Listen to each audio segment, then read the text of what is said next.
चौबीस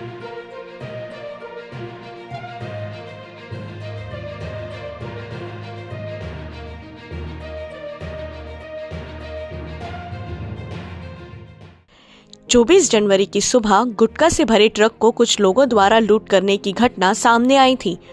गुटखा को ट्रक में भरकर बिलासपुर से कोरबा ट्रांसपोर्ट कर रहे थे।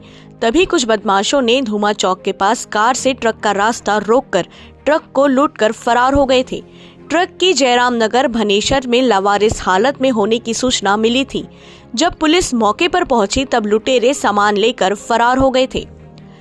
घटना के बाद पुलिस जांच में जुट गई थी, जिस पर आज बिलासपुर पुलिस को 48 घंटों में सफलता मिली, जिसमें पुलिस ने सामान सहित 6 आरोपी को गिरफ्तार कर लिया। बता दें, सभी आरोपी लूटे हुए सामान को बेचने की फिराक पर थे। तभी पुलिस ने मुखबिर की सूचना पर पकड़ लिया। सभी आरोपी बिलासपुर के ही रहने वाले हैं।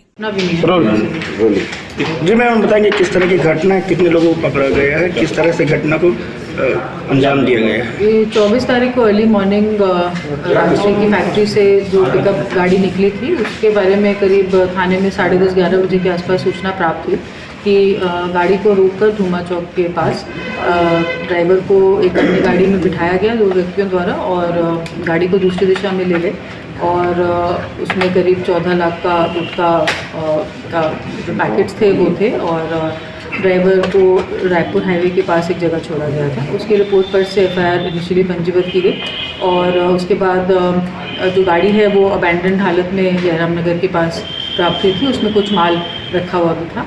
उसके बाद बेसिकली जब तफ्तीश शुरू हुई तो मुखबिर सूचना से मिली जानकारी प्राप्त हुई कि इस तरह का काम बिलासपुर के कुछ लड़कों द्वारा कारित किया गया है और वर्तमान में उनकी लोकेशन खरसिया के आसपास मिल रही थी। उस पर से टीम ने दबिश देकर सभी को जब पकड़ा तो उसके बाद जो दोनों गाड़ियां प्रयोग हुई थी इस घटना में उनको भी जब्त किया गया है और इसमें टोटल 6 आरोपी हैं। एक जो माल खरीदने वाला था और 5 लोग जो घटना में सम्मिलित थे, सभी को अरेस्ट किया गया है और सारा माल और दोनों गाड़ियां बरामद। मैडम, इन अपराधियों का पहले कोई रिकॉर्ड रहा है क्या? किस तरह के रिकॉर्ड है? कितने मामले हैं इनके ऊपर?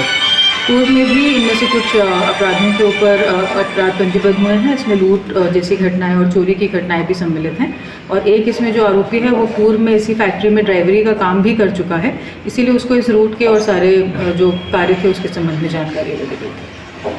Thank you.